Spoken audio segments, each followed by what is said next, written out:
लो दोस्तों, तो जैसे कि पिछले एपिसोड में हमने देखा कि शेंगजियान में सूजियान को बचाने के लिए टियानहुआ के साथ बैटल लड़ता है। जिस बैटल में टियानहुआ एक एस्ट्रल मीटियोर स्पीयर ले आया था और वो काफी ज्यादा ताकतवर था, इसलिए देखकर ऐसा लग रहा था कि शेंगजियान इस बैटल को हार जाएगा। दूसरी तरफ मिस सूजियान को भी इसी बात का डर था, इसलिए वो मिस ल्यूमिंग के साथ प्रॉमिस करते हुए कहती है कि आपको हर हाल में शेंगजियान को बचाना होगा। अगर उसकी जान खतरे में आ जाए, बदले में मैं आपकी डिसेबल बनने के लिए तैयार हूँ और मैं आपके साथ यहाँ से चली जाऊंगी। मगर दूसरी तरफ अरीना में हम देखते हैं कि शेंगजियान भी सूजियान के लिए हर हाल में जीतना चाहता था, जिसके लिए वो अपनी पूरी चाल लगा देता है। इवन कि हम देखते हैं कि उसने अपने अज़ूर ड्रैगन की लाइटनिंग एट्रीब्यूशन पावर भी अवेकन कर ली थी, जिसकी वजह से शेंगजियान की स्पीड काफी ज्यादा तेज हो जाती है और अब वो बहुत ही बुरी तरीके से टियानहुआ को पीटने लगा, जहाँ आखिरकार फाइनल अटैक के साथ वो टियानहुआ को हरा देता है। यह टियानहुआ की तो वैसे ही पुंगी बच चुकी थी, मगर दूसरी तरफ शेंगजियान भी लड़ते लड़ते काफी ज्यादा कमजोर हो चुका था और इसलिए अचानक से वो भी गिरकर बेहोश हो जाता है। अब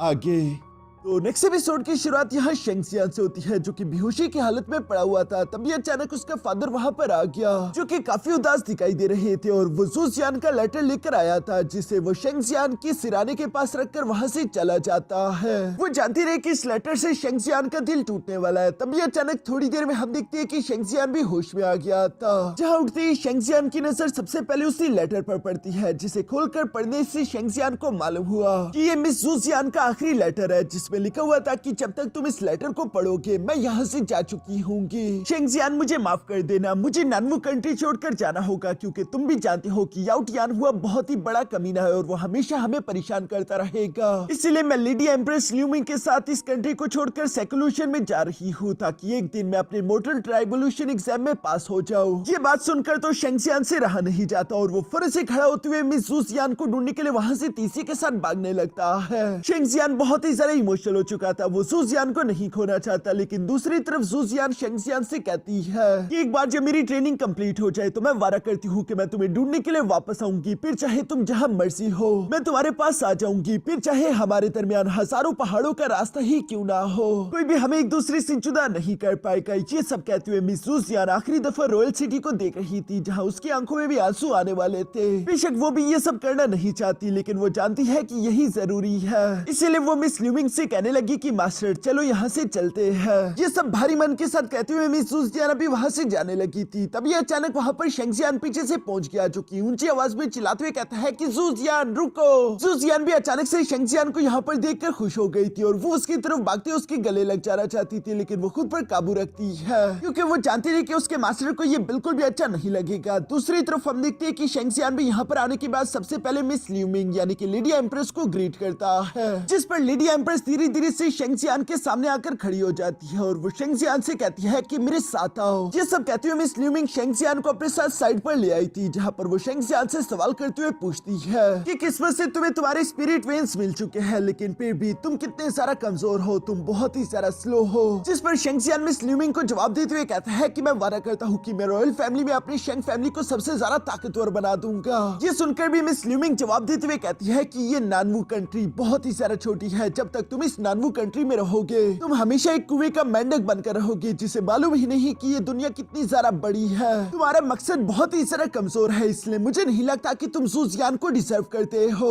ये सब सुनकर तो शेंगजियान को भी बुरा लगा और वो कहता है कि आखिर आप होती कौन हो ये बताने वाली कि सूजियान को मैं डिजर्व करता हूँ या नहीं। जो सुनकर तो मिस ल्यूमिंग पीछे की तरफ पलटते हुए शेंगजियान पर अपनी पावर से हमला कर देती है। साथ ही साथ वो कहने लगी कि तुम्हारी हिम्मत कैसे हुई मेरे सामने इस तरह से बात करने की, वो भी मामूली एबिलिटीज के साथ, जो कि कुछ भी नहीं है। शेंगजियान उस अटैक की वजह से इंजर्ड हो चुका था। साथ ही साथ हम देखते हैं कि मिस ल्यूमिंग और सारा उस पर प्रेशर लगाना शुरू कर देती है। साथ ही साथ वो शेंगजियान की आंखें खोलने लगी, जहाँ पर वो शेंगजियान से कह रही थी कि तुम सूजियान को हासिल करना चाहते हो, लेकिन अगर तुम खुद भी सोचो तो तुम्हारी खुद की भी कोई औकात नहीं है। अगर तुम एक ऐसे इंसान बनने वाले हो जिसका फ्यूचर इस नानमू कंट्री से बाहर है ही नहीं, तो इसका सिर्फ एक ही मतलब होगा कि तुम इस दुनिया में बहुत ही कमजोर रह जाओगे। इस दुनिया में कोई भी तुम्हें नहीं जान पाएगा, तुम कभी भी अपना नाम नहीं बना सकते। सकते। शेंगजियान को भी धीरे धीरे करके समझ आने लगा कि मिस ल्यूमिंग जो भी कह रही है वो कह तो बिल्कुल सही रही है। साथ ही मिस ल्यूमिंग यहाँ शेंगजियान पर प्रेशर लगाते हुए कह रही थी कि अगर तुम मुझसे वादा करो कि तुम ज़ुजियान को छोड़ दोगे तो मैं तुम पर प्रेशर लगाना बंद कर सकती हूँ। जो सब सुनकर तो शेंगजियान जवाब देते हुए कहता है कि नहीं, ये इम्पॉसिबल है, मैं कभी भी ज़ुजियान को नहीं छोड़ सकता। जिसने तुम्हें ल्यूमिंग को और भी जरा गुस्सा दिला दिया था और वो शेंगजियान की बॉडी पर और भी जरा पावरफुल प्रेशर लगाना शुरू कर देती है। शेंगजियान अचानक खून की उल्टियां करने लगा। उसे बहुत ही ज्यादा तकलीफ हो रही थी। मिस ज़ुजियान को भी ये देखकर शेंगजियान के लिए काफी ज्यादा बुरा लग रहा था। दूसरी तरफ शेंगजियान यहाँ वो ये सारी तकलीफें बर्दाश्त करते हुए कह रहा था कि मैं जानता हूँ कि मिस ल्यूमिंग इस वक्त मेरी कल्टीवेशन आपसे काफी ज्यादा कम है, लेकिन एक दिन मैं इस छोटी सी सिटी को छोड़कर टॉप मार्शल आर्ट सेक्ट को ज्वाइन कर लूंगा ताकि मैं इस कॉन्टिनेंट का सबसे ज्यादा ताकतवर इंसान बन सकूं और उस दिन मैं ज़ुजियान को लेने के लिए वापस जरूर आऊंगा। उस दिन आप भी मुझे रोक नहीं पाओगे। और ये सब कहते हुए शेंगजियान अपने पैरों पर एक बार फिर से खड़ा हो चुका था। जो सब सुनते हुए दूसरी तरफ मिस ल्यूमिंग भी थोड़ी बहुत इंप्रेस हो गई थी। वो बस सिर्फ शेंगजियान को यही बताना चाहती थी कि उसे अपना मकसद बड़ा करना होगा और चूंकि शेंगजियान ने यहाँ पर प्रॉमिस किया है कि वो इस कॉन्टिनेंट का सबसे ज्यादा ताकतवर इंसान बनेगा, इसलिए मिस ल्यूमिंग शेंगजियान पर प्रेशर लगाना बंद कर देती है। साथ ही साथ वो शेंगजियान से कहने लगी कि तुमने जो बात करी वो बहुत ही ज्यादा बड़ी है। अगर तुम अपनी इस बात को पूरा कर देते हो तो मैं वादा करती हूँ कि मैं तुम्हारे रास्ते में नहीं आऊंगी। जिस पर शेंगजियान खड़ा होकर जवाब देते हुए कहता है कि मैं वादा करता हूँ कि मैं ऐसा जरूर करूंगा। मिस ज़ुजियान भी ये सब सुनते हुए फौरन से शेंगजियान के पास आकर खड़ी हो गई थी। जो सब देखते हुए मिस ल्यूमिंग कहती है कि तुम्हारे पास 5 मिनट है, उसके बाद हम यहाँ से रवाना होंगे। जो कहते हुए मिस ल्यूमिंग आगे की तरफ चली गई थी। पीछे की तरफ ज़ुजियान और शेंगजियान अकेले रह गए थे। दोनों ही इमोशनल होकर एक दूसरे की आंखों में देख रहे थे। तभी अचानक शेंगजियान ज़ुजियान से कहता है कि तुम्हारी भाषा बिल्कुल सही कह रही है, तुम्हारे पास काफी सारा नेशनल टैलेंट है, तुम्हें अपने फ्यूचर को बर्बाद नहीं करना चाहिए। तुम्हें एक बड़ा सा स्टेज चाहिए जहाँ पर तुम अपनी ट्रेनिंग को कंप्लीट करते हुए खुद को ताकतवर कर सको। और फिक्र मत करना, मैं तुम्हें लेने के लिए वापस जरूर आऊंगा। जो सब सुनकर मिस ज़ुजियान भी हमें सर हिलाती है। इसके बाद हम देखते हैं कि शेंगजियान ने फौरन से ज़ुजियान को गले लगा लिया था। जहाँ शेंगजियान के गले लगती मिस ज़ुजियान की आंखों से आंसू बरसने शुरू हो जाते हैं और वो इमोशनल होकर रोने लगी थी। कुछ देर ये लोग इसी तरह से एक दूसरे के गले लगे रहे। इसके बाद मिस ज़ुजियान अपना हेयर पिन निकालते हुए यहाँ शेंगजियान को लास्ट निशानी के तौर पर दे देती है, क्योंकि मिस ल्यूमिंग ने आवाज दे दी थी कि चलो ज़ुजियान, तुम्हारा वक्त पूरा हुआ, अब हमें यहाँ से चलना होगा। जिसकी वजह से मिस ज़ुजियान मिस ल्यूमिंग की तरफ बढ़ने लगी और ये दोनों ही फ्लाइंग सोर्स का इस्तेमाल करते हुए यहाँ से उड़ते हुए चली जाती है। जिन्हें जाता हुआ शेंगजियान क्लिफ से खड़ा होकर देख रहा था। साथ ही साथ वो यहाँ मिस ज़ुजियान की हेयर पिन की तरफ देखते हुए कहता है कि वादा रहा, अगर हमारे बीच 10,000 पहाड़ भी आ जाए तब भी वो हमें एक दूसरे से जुदा नहीं कर पाएंगे। दूसरी तरफ सीन शिफ्ट होकर याओ फैमिली में आ जाता है, जहाँ पर हम देखते हैं कि याओ फैमिली का यंग मास्टर याओ टियान हुआ, वो भी काफी जरा गुस्से में भड़का हुआ था। जहाँ पर वो गुस्सा होते हुए कह रहा था कि तुम्हें क्या लगता है कि तुमने लेडी एम्प्रेस को अपना मास्टर बना लिया तो मैं शेंगजियान को बख्श दूंगा? तो ऐसा नहीं होने वाला। ये सब कहते हुए याओ टियान हुआ वहाँ पर मौजूद चीजों को किक करते उन पर गुस्सा निकालने लगा। इवन कि वो अपने सोल्जर्स पर हमला करने लगता है, जहाँ वो उन्हें मारते उन पर अपना गुस्सा निकालने की कोशिश कर रहा था। तभी अचानक वहाँ पर 2 लोग आ जाते हैं, जिनमें से एक आदमी काफी ज्यादा ताकतवर हट्टा कट्टा दिखाई दे रहा था और एक लड़की जो कि दिखने में तो हॉट थी लेकिन वो साथ ही एक इवल मास्टर दिखाई दे रही थी। जिन्हें देखकर तो याओ टियान हुआ भी फौरन से खुद को संभालते हुए कहता है कि आखिरकार तुम दोनों यहाँ पर आ गए। जिस पर वो दोनों तो याओ टियान हुआ को इग्नोर करते हुए सीधे सीधे आगे की तरफ बढ़ने लगते हैं। याओ टियान हुआ भी ये देखकर थोड़ा सा हैरान था कि आखिर तीसरा कहाँ रह गया। तभी अचानक वहाँ पर एक गोल्डन लाइट चमकने लगती है, जिसके अंदर हम एक व्हाइट कपड़ों वाले आदमी को देखते हैं, जिसके आसपास कई सारी गुलाब की पंखुड़ियां थी। टियान हुआ तो उसे देखकर काफी जरा खुश हो गया था। दूसरी तरफ हम देखते हैं कि वो आदमी तेजी के साथ मूव करते हुए अपने बाकी दोनों साथियों के बीच में जाकर खड़ा हो जाता है। जिन तीनों को यहाँ पर देखकर सारे के सारे सोल्जर्स तो घबरा रहे थे, लेकिन याओ टियान हुआ उन सब लोगों को ग्रीट करते हुए कहता है कि आप लोगों का बहुत बहुत शुक्रिया, जो कि आप लोग टाइवू कंट्री से इतनी दूर ट्रेवल करके यहाँ पर आए। उम्मीद करता हूँ कि आप लोगों का सफर अच्छे से गुजरा होगा। यहाँ पर टियान हुआ भी थोड़ा बहुत नर्वस हो रहा था, क्योंकि ये तीनों ही याओ फैमिली के 3 गार्डियंस हैं, जो कि तीनों ही काफी जरा खतरनाक थे। याओ टियान हुआ कि ये सारी बातें सुनकर अचानक सेंटर वाला वो व्हाइट कपड़ों वाला आदमी जवाब देते हुए कहता है कि फिक्र मत करो यंग मास्टर, सब कुछ अच्छे से हो गया है और आपने जिस मसले के लिए हमें यहाँ पर बुलाया है वो भी जरा बड़ा नहीं, हम जल्दी उसे सॉल्व कर देंगे। यानी कि याओ टियान हुआ ने शेंग फैमिली और शेंगजियान को अपने रास्ते से हटाने के लिए टाइवू कंट्री से इन 3 गार्डियंस को बुलवाया था। इसके बाद सीन शिफ्ट होकर दूसरी तरफ यहाँ शेंगजियान पर आ जाता है, जो कि बैठकर अपनी कल्टीवेशन प्रैक्टिस कर रहा है और हम वहीं पर मौजूद मिस बायुवी को भी देखते हैं, जो कि शायद किसी बात को लेकर परेशान दिखाई दे रही थी। वो शेंगजियान में जरा सा भी इंटरेस्ट नहीं ले रही, लेकिन थोड़ी देर में हम वहाँ पर देखते हैं कि मिस यूमी भी आ गई थी, जो कि धीरे धीरे से शेंगजियान की तरफ बढ़ते हुए कह रही थी कि देखकर अच्छा लगा कि तुम्हारी 4 सिंबल डिवाइन स्किल पहले से काफी जरा इंप्रूव हो चुकी है। इवन कि तुम्हारी तुम्हारे मसल्स भी पहले से ज्यादा बड़े हो चुके हैं। मिस यूमी की ये प्यारी आवाज सुनकर तो शेंगजियान ने फौरन से अपनी आंखें खोल दी थी और वो एक्साइटमेंट में खड़े होते हुए यही कह रहा था कि यूमी आखिरकार तुम्हारी स्पिरिचुअल पावर रिकवर्ड हो चुकी है। यह शेंगजियान भी खड़ा होने वाला था, लेकिन यूमी उसके कंधे पर हाथ रखते हुए फौरन उसे दोबारा से नीचे बिठा देती है, जहाँ वो उसे रोकते हुए बड़े ही प्यार से कहती है कि रुक जाओ, आखिर तुम्हें इतनी जल्दी भी क्या है। और ये कहते हुए मिस यूमी धीरे धीरे करके शेंगजियान की शर्ट को उतारने लगी, जो देखकर शेंगजियान तो काफी ज्यादा एम्बेरेस्ड हो रहा था। उसे समझ नहीं आ रहा था कि आखिर मिस यूमी कर क्या रही है।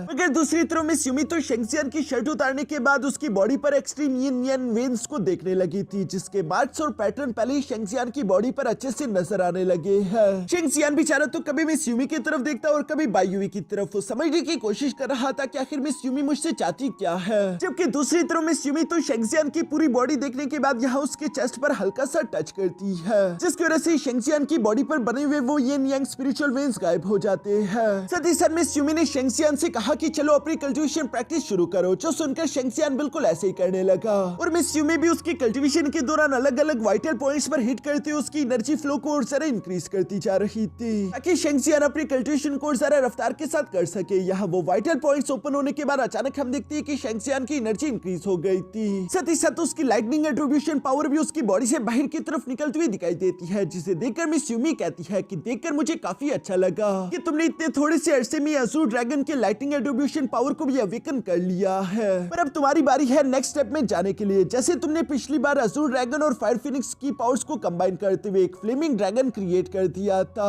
अब मैं चाहती हूँ कि तुम इस बार अज़ूर ड्रैगन की लाइटनिंग एट्रीब्यूशन पावर को फायर फिनिक्स के साथ कंबाइन करो। ये सुनकर तो शेंगजियान भी एक्साइटेड हो गया था और वो फौरन से यहाँ पर अपनी फ्लेम पावर्स और अज़ूर ड्रैगन की लाइटनिंग एट्रीब्यूशन पावर दोनों को कंबाइन करने की कोशिश करता है, मगर वो इन दोनों पावर्स को मर्ज करने के बाद स्टेबल नहीं रख पा रहा था, जिसकी वजह से वो बार बार नाकाम हो रहा है। शेंगजियान तो ये सब देखकर सोच में पड़ गया था। तभी अचानक दूसरी तरफ मिस यूमी यहाँ पर शेंगजियान से कहती है कि क्या तुम अभी मेरा ही इंतजार कर रही हो कि मैं तुम्हें दोबारा से कपड़े पहनाऊं, जो सुनकर तो शेंगजियान समझ गया था कि मिस यूमी क्या कहना चाहती है और इसलिए वो खड़ा होते हुए फौरन से अपनी शर्ट को दोबारा से पहन चुका, जिसके बाद वो मिस यूमी से कहने लगा कि तुम्हारा बहुत बहुत शुक्रिया, तुम्हारी वजह से मैं अपने यिन यांग वेन्स की यांग वाले वर्जन के मेंडेरियंस को अच्छे से कंट्रोल कर पा रहा हूँ, लेकिन अभी तक मैं अपने यिन मेंडेरियंस की पावर्स को अवेकन नहीं कर पाया हूँ। वैसे दोस्तों मैं आप लोगों को पहले ही बता दूं कि चाइनीज में यिन मेंडेरियंस और यिन पावर्स का अक्सर मतलब होता है कि कोल्ड एनर्जी, वो पावर्स जो कि कोल्ड एट्रीब्यूशन रखते हैं, और दूसरी तरफ यांग मेंडेरियंस वो पावर्स होते हैं जो कि हॉट एट्रीब्यूशन रखते हैं, जैसे कि फ्लेम हो। यांग मेंडेरियंस की पावर तो वैसे मिस यूमी शेंगजियान को सिखाने वाली थी, जो कि शेंगजियान सीख भी रहा है, मगर जहाँ तक बात यिन मेंडेरियंस की है वो तो सिर्फ मिस बायुवी ही शेंगजियान को सिखा पाएगी।